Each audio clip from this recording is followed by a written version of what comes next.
Hello students. Class ninth में हमारा जो चैप्टर चल रहा है वो है संख्या पत्ती। और इस चैप्टर की जो हम एक्सरसाइज स्टार्ट कर चुके हैं वो है 1.3। अब हम देखेंगे उसका क्वेश्चन नंबर 4 जो कि आपके सामने है।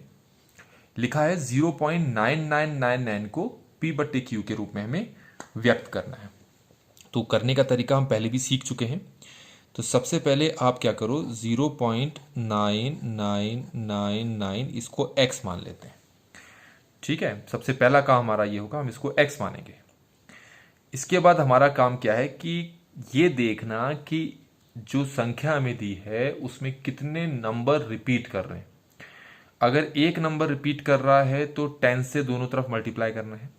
दो नंबर रिपीट कर रहे हैं तो 100 से दोनों तरफ मल्टीप्लाई करना है। और अगर तीन नंबर रिपीट कर रहे हैं तो 1000 से दोनों तरफ मल्टीप्लाई करना है। क्योंकि इसमें सिर्फ एक ही नंबर रिपीट कर रहा है जो कि है 9, तो हम क्या करते हैं, दोनों तरफ 10 से मल्टीप्लाई कर लेते हैं।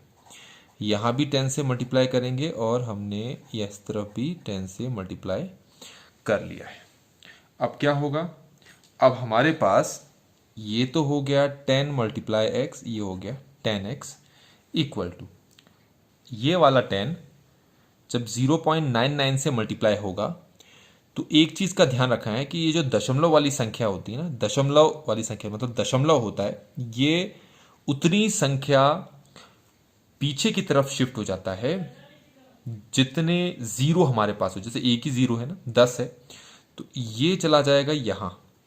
अगर आपने 100 से मल्टीप्लाई किया होता तो फिर ये यहाँ जाता, और अगर आपने 1000 से मल्टीप्लाई किया होता तो फिर ये यहाँ पर जाता। क्योंकि आपने सिर्फ 10 से मल्टीप्लाई किया है तो ये यहाँ से यहाँ चला जाएगा, तो तुम्हारे पास संख्या हो जाएगी 9.9999 इस तरीके से। तो हम लिखते हैं 9.999 इस तरीके से। ठीक है, इसको हम मान लेते हैं पहला समीकरण, इसको मान लेते हैं हम दूसरा समीकरण। अब हम क्या करेंगे, दूसरे में से पहले वाले को घटा देते हैं। ठीक है, दूसरे समीकरण में से पहले वाले समीकरण को घटा देते हैं। पहले लिखेंगे हम दूसरा समीकरण लिख लेते हैं 10x से इक्वल टू 9.9999 ये है। और पहला समीकरण हमारे पास है x इक्वल टू 0.9999 इस तरीके से है। अब इन दोनों को घटाते हैं। ठीक है, तो जब हम घटाएंगे इन दोनों को तो 9 में से 9 घटा 0, 9 में से 9 घटा 0, 9 में से 9 घटा 0, 9 में से 9 घटा 0, 9 में 0 घटा तो 9। ये 10x है, ये खाली x है तो मतलब यहाँ 1 लगा हुआ है। तो 10 में से 1 घटाया तो कितना आ गया आपके पास 9। यहाँ भी x है, यहाँ भी x है, तो इसमें भी x होगा। अब यहाँ पर देखो कि आपने लिखा है 9.00, पॉइंट के बाद 0 को छोड़कर और कोई नंबर यहाँ नहीं लिखा है, तो 9.000 को हम सिर्फ 9 भी लिख सकते हैं। यह मैं यहाँ लिख के दिखाता हूँ आपको। तो हम लिखेंगे 9x इक्वल टू क्या हो जाएगा, ये सिर्फ 9, और x की वैल्यू हमारे पास आ गई 9/9। तो 9 से 9 को काटा तो कितना आ गया 1, तो x का मान कितना आ गया हमारे पास 1 आ गया। अब एक चीज़ आप यहाँ पर ध्यान दें, वो क्या है, स्टार्टिंग में आपने x किसको माना था, 0.9999 को माना था, और हमारे पास x यहाँ पर किसके बराबर आ गया 1। तो इसको अगर मैं तीसरा समीकरण मान लूँ तो हम बोलेंगे फ्रॉम फर्स्ट एंड थर्ड। अगर हम फर्स्ट और थर्ड समीकरण को लें तो x यहाँ इसके बराबर है, x यहाँ 1 के बराबर है, तो ये दोनों संख्याएं आपस में बराबर होंगी। मतलब 1 किसके बराबर होगा, 0.9999 इसके बराबर होगा। एक तरफ से तो देखने में यह बिल्कुल आश्चर्यचकित जैसा, मतलब अजीब सा लगता है हमें कि 1 कैसे इस संख्या के बराबर हो गया। इसमें लिखा है ना, क्या आप अपने उत्तर से आश्चर्यचकित हैं। जैसे 1 और 2 दो अलग अलग संख्याएं हुई तो दोनों को बराबर नहीं लिख सकते। दिखने में ये दोनों भी अलग अलग संख्याएं लगती हैं। ठीक है, तो एक तरह से हमारा मन ये कहेगा कि ये दोनों बराबर नहीं हो सकती, पर ये दोनों बराबर ही होती हैं। वो ऐसा इसलिए कि जब 0.999 आप 99 लिखते जाओ लिखते जाओ लिखते जाओ, तो जो ये संख्या आएगी, इस संख्या और इस संख्या के बीच में कोई गैप है ही नहीं। इसलिए हम कहते हैं कि ये संख्या जो है इस वाली संख्या के बराबर आती है। आश्चर्यचकित इसलिए करता है कि दोनों दिखने में तो अलग अलग हैं, तो इक्वल कैसे हो गए। तो मैं आपको ये बताना चाहूँगा कि जब ये संख्या आपकी बढ़ती जाएगी ना, 99999 बढ़ता जाएगा आगे, तो वो जो पूरी संख्या बनेगी वो इसी के बराबर होगी, इसलिए दोनों क्या आए हैं, बराबर आए हैं। तो हमारे पास फोर्थ क्वेश्चन कंप्लीट होता है। अब देखते हैं फिफ्थ क्वेश्चन।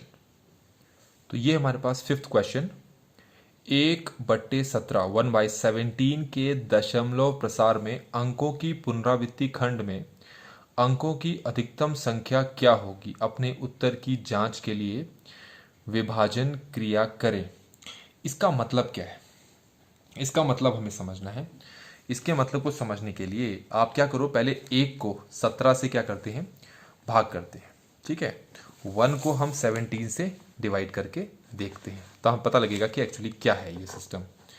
तो यहाँ लिखा हमने, अंदर लिखा 1 और बाहर लिखा 17, क्योंकि ये इससे छोटा हो गया है तो हमने स्टार्टिंग में पॉइंट लगा दिया और यहाँ 0 हो गया।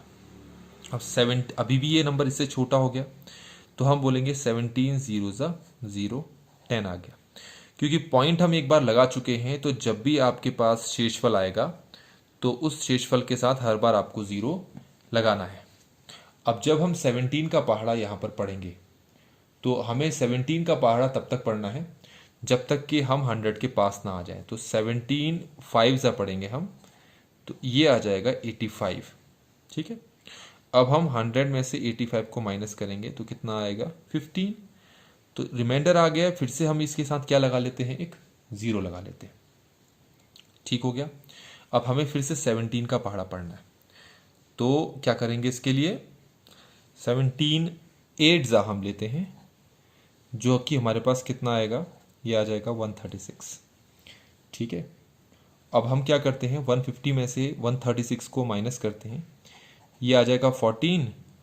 हम एक और 0 लगा देते हैं यहाँ। 17 8 ज़ा फिर से करेंगे, ये आएगा 136, इसको माइनस करो 4 आ गया, 0 लग गया। अब हम क्या करेंगे, 17 2 ज़ा करेंगे, ये आएगा 34, माइनस करें ये 6 आएगा, 0 लगा दिया हमने। ठीक हो गया। अब हम 17 3 ज़ा लिखेंगे यहाँ पर, कितना आएगा 51, माइनस करो 9 आ गया, 0 लग गया। 17 अब हम करेंगे 5 ज़ा, ये होगा 85, ये आ गया रिमाइंडर कितना 5 आ गया, लग गया 0। फिर हम करेंगे 17 2 ज़ा, ये आएगा 34, ये आएगा 16, माइनस करके 16 आया, 0 लग गया। अब हमारे पास कितने जाएंगे, 17 हमें लेना पड़ेगा यहाँ 9 ज़ा, जो कि होगा हमारे पास कितना 153, माइनस करो कितना आया 7 आ गया, 0 लग जाएगा यहाँ पर। 70 आ गया, 70 आ गया तो हम लिख लेते हैं यहाँ 17 4 ज़ा, तो 17 4 ज़ा कितना हो गया 68, कितना आ गया 2, लगा लो 0। क्या लेंगे हम 17 1 ज़ा, ये ले लेंगे हम 17, कितना आ गया 3, लगा लो 0। अब कितना करेंगे, अब कितना ज़ा लेंगे हम, फिर से लेंगे 17 1 ज़ा, यहाँ लेंगे 17, यह आ गया 13, लगा लो 0। अब हम फिर से 17 का पहाड़ा पढ़ेंगे तो हमें पता चल रहा है 17 7 ज़ा 119 होता है, तो यहाँ लिखते हैं 17 7 और यहाँ लिखते हैं 119, ये आ गया 11। अब ऊपर करने की कोशिश करते हैं, ठीक है 11 आ गया ना, तो यहाँ पर लिख लेते हैं 11 आ गया, 11 आ गया तो 0 लग गया अपने आप। अब 17 का पहाड़ा हम फिर से करेंगे तो 17 6 ज़ा हमारे पास 102 होता है, माइनस किया तो कितना आया 8, लगा लो 0। 17 4 ज़ा हम करेंगे तो ये आएगा 68। अब फिर से माइनस करोगे यहाँ पर 80 में से अगर 68 को माइनस करें तो कितना बनेगा हमारे पास, ये शायद बनेगा 12, ये हो गया 0। 17 7 ज़ा ये हो गया हमारे पास कितना 119, ये आ गया यहाँ पर 1, ठीक है ना, तो 1 आ गया। अब अगर मैं थोड़ा सा और आगे करके दिखाता हूँ, अगर 0 लगाता हूँ तो 10 हो गया, तो जाएगा ही नहीं, तो 17 0 ज़ा 0, 10 आ गया, 0 लगा दिया 100। फिर 17 5 ज़ा कितना हो जाएगा 85, ये माइनस करके 15 आ गया 0। 17 8 ज़ा कितना हो गया ये 136, माइनस किया तो 14 आया। अब ज़रा आप यहाँ पर ये देखोगे कि हमने स्टार्ट किया था नंबर 0 से, 0588235294117647, यहाँ तक चले थे। तो अब ये देखो हमारे पास नंबर क्या आया, 0 आया जो कि 0 यहाँ आ चुका है, 5 आया जो कि यहाँ आ चुका है, फिर 8 आया जो कि यहाँ आ चुका है। इसका मतलब है जितनों के ऊपर मैंने बार लगाया है यही नंबर अब इसके आगे क्या करते जाएंगे, रिपीट होते जाएंगे। ठीक है, तो अब हम आते हैं जो क्वेश्चन था हमारा। क्वेश्चन में था, पहले था कि 1/7 के दशमलव प्रसार में अंकों की पुनरावृत्ति खंड में अंकों की अधिकतम संख्या क्या होगी। तो आपने देखा कि 1/17 का जब हमने दशमलव प्रसार किया तो वो कुछ ये आया 0.0588235294117647। तो ये पूरा उत्तर आ रहा है। अब या देख लेते हैं इसमें कुल गिनती कितनी आ रही है, 1 2 3 4 5 6 7 8 9 10 11 12 13 14 15 16। तो ये जो पुनरावृत्ति खंड है इसको कहते हैं पुनरावृत्ति खंड। तो इसमें अंकों की जो अधिकतम संख्या कितनी है 16, और भाग हमने किससे किया था 17। तो ये चीज ध्यान में रखना, नीचे हमारे पास 17 है ना, इससे कम आएगा यहाँ पर जो पुनरावृत्ति खंड में है ना, उसमें जो अंकों की कुल संख्या है वो इस 17 से कम आया है जो कितना है 16। आगे का है अपने उत्तर की जांच के लिए विभाजन क्रिया करें, और विभाजन क्रिया मैंने आपको करके दिखा दी। तो ये इस एक्सरसाइज का 5th क्वेश्चन कंप्लीट हो जाता है। अब हम देखते हैं हमारा 6th क्वेश्चन। तो बच्चों ये है क्वेश्चन नंबर 6 आपके सामने। P/Q के रूप में परिमेय संख्याओं के अनेक उदाहरण लें जहां P और Q पूर्णांक हैं और जिनका एक के अतिरिक्त अन्य कोई उभयनिष्ठ गुणनखंड नहीं है। अभी समझाऊंगा कि ये उभयनिष्ठ गुणनखंड क्या है, और जिनका शांत दशमलव निरूपण है। क्या आप ये अनुमान लगा सकते हैं कि Q को कौन कौन से गुण अवश्य संतुष्ट करने चाहिए। अब जरा इस क्वेश्चन को समझने के लिए हम क्या करते हैं,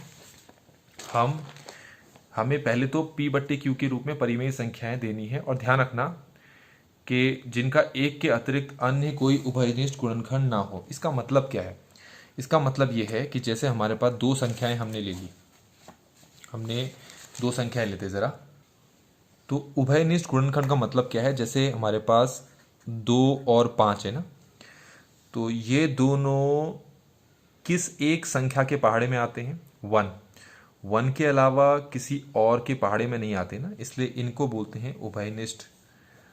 इनके लिए हम यूज करते हैं, ठीक है, उभयनिष्ठ गुणनखंड। तो 1 को छोड़कर कोई और इनका कोई गुणनखंड नहीं है। ऐसे ही अगर मैं 7 और 11 लूं तो इनका भी 1 को छोड़कर कोई और गुणनखंड नहीं है, है ना। ऐसे ही 12 और 13 लूं, तो ऐसे ही आपको दो संख्याएं लेनी है जिनका 1 को छोड़कर और कोई गुणनखंड ना हो, ठीक है, उन्हीं को हम कहेंगे यहां पर उभयनिष्ठ गुणनखंड। ठीक है, तो ये तो हो गया। तो ध्यान रखना ऊपर नीचे आपको ऐसी संख्या लेनी है। तो हमें शांत बनाना है, तो सबसे पहले शांत बनाने के लिए क्या करेंगे, ये चीज ध्यान रखें। शांत अगर बनाना है तो नीचे जो है हर में या तो 2 हो या 5 हो, या फिर इन दोनों का फैक्टर हो, मतलब इन दोनों का गुणनखंड। मतलब हर में या तो 2 हो या 5 हो, या इन दोनों का गुणनखंड मतलब 10, मतलब 10 के पहाड़े में आने वाली संख्या। तो आपको जो हमेशा संख्या मिलेगी वो मिलेगी शांत। कुछ उदाहरण बताता हूं। जैसे हमारे पास एक उदाहरण ले रहे हैं, हम यहां पर लिखते हैं, एक लिया हमने 7/2। अगर 7 को 2 से भाग करोगे तो शेषफल 0 आ जाएगा। 7/4, अब मैंने 4 लिया, लेकिन अभी तो मैंने आपको सिर्फ 2, 5 और 10 बताए थे, क्योंकि जो 4 है ये 2 का वर्ग है। ध्यान रखना 2 ले रहे हो या 2 का 2 की पावर n, 5 ले रहे हो या 5 की पावर n, और यहाँ पर 10 लो या फिर 10 की पावर p, कुछ भी। ठीक है, तो नीचे आपका 2 हो सकता है, 2 की पावर वाली संख्याएं हो सकती हैं। ठीक है, तो जैसे मैंने यहाँ पर आपको उदाहरण बताया है, 7/4 भी आपको शांत देगा, 7/8 भी आपको शांत देगा, क्योंकि जो 8 होता है वो 2 की पावर कितना होता है, 3 होता है। 4 जो होता है वो 2 की पावर कितना होता है, 2 होता है। ठीक है, ऐसे ही अब और कुछ और उदाहरण भी इसमें दिखाता हूं मैं आपको। जैसे हम लिख रहे हैं एक, सपोज 11/5 लिखा, 11/5 का स्क्वायर जिसको हम 25 कहते हैं, है ना, 11/5 का क्यूब, 11/5 की पावर 4। संख्या ऊपर कोई और ले सकते हो आप। ठीक है, जरूरी नहीं बार बार 11 लो, मैंने 12 ले लिया, 12/5 की पावर 5, 12/5 की पावर 6। मतलब नीचे की संख्या 2 की पावर, 2 या 2 की पावर वाली होनी चाहिए, 5 या 5 की पावर वाली होनी चाहिए, या फिर 10 या 10 की पावर वाली होनी चाहिए। ठीक है, तो ये तो हो गया। ऐसे ही 6/10 ये भी शांत है। 6/10 का स्क्वायर जिसको कि 100 कहते हैं, क्या लिखेंगे इसको, 6/100 लिखेंगे ना। ऐसे ही 7/10 का क्यूब, ऐसे ही 8/10 की पावर 4। तो ये सब क्या है, शांत के उदाहरण हैं। तो यहां पर इन्होंने पूछा था p/q के परिमेय संख्याओं के अनेक उदाहरण ले जहां p और q पूर्णांक है और जिनका एक के अतिरिक्त अन्य कोई उभयनिष्ठ गुणनखंड नहीं है। तो जितने भी संख्याएं मैंने पीछे आपको दिखाई थी उनके और कोई उभयनिष्ठ गुणनखंड नहीं था, एक को छोड़कर। तो इसका कोई उभयनिष्ठ गुणनखंड नहीं, इसका कोई उभयनिष्ठ गुणनखंड नहीं, इसका कोई उभयनिष्ठ गुणनखंड नहीं है। तो बहुत सारे उदाहरण में दे दिए। ये भी परिमेय संख्या है जिस शांत है, ये भी शांत है ना, ये शांत, ये सब शांत है। यहाँ पर 2 की पावर 12 की पावर 5 ये भी शांत है, ये सब शांत है। ठीक हो गया।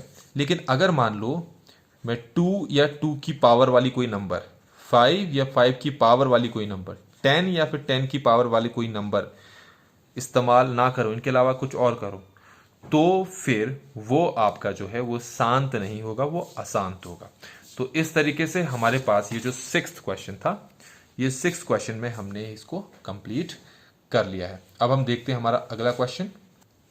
तो ये हमारे पास क्वेश्चन नंबर 7 है। इसमें लिखा है ऐसी 3 संख्याएं लिखो जिनका दशमलव प्रसार अनवसानी अनावर्ती हो। तो मैं आपको पहले ही ये बता चुका हूं कि अनवसानी अनावर्ती वो दशमलव प्रसार होते हैं या वो संख्याएं होती हैं जिनको कि हम अपरिमेय संख्याएं भी कहते हैं, मतलब इर्रेशनल नंबर भी कहते हैं। इसको रिपीट करते हैं जरा। आपको दशमलव प्रसार 2 तरह के बताए थे, एक शांत एक अशांत।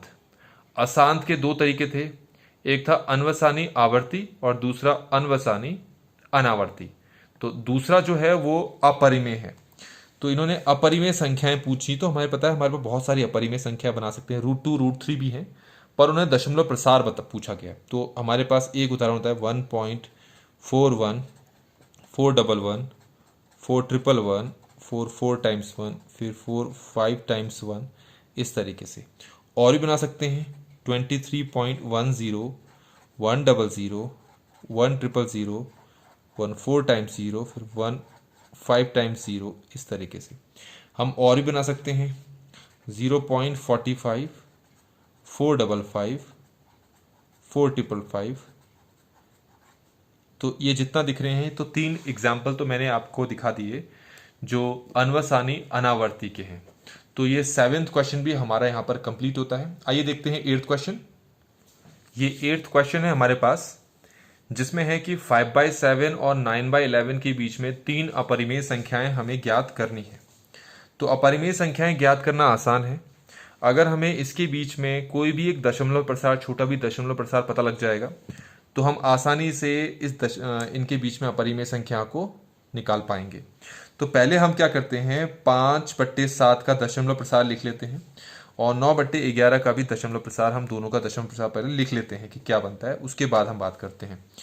तो 5/7 का दशमलव प्रसार होगा हमारे पास 0.714, लगभग इतना होगा। मैं आगे नहीं लिख रहा हूं, मुझे इतने की जरूरत थी।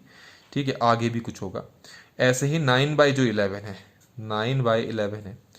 अगर इसका दशमलव प्रसार लिखना है तो 0.8 यहाँ पर देखेंगे 9 है ना, इसको 11 से करेंगे, पहले पॉइंट लगाएंगे तो 90, 11 8 ये हो गया 88, 2 आ गया 0, 11 1 ज़ा 11 माइनस करने पे कितना आ गया 9, फिर 90, 11 8 ज़ा 88, फिर 2 आ गया। तो ये अप्रोक्सीमेटली 0.818 ऐसा कुछ आएगा।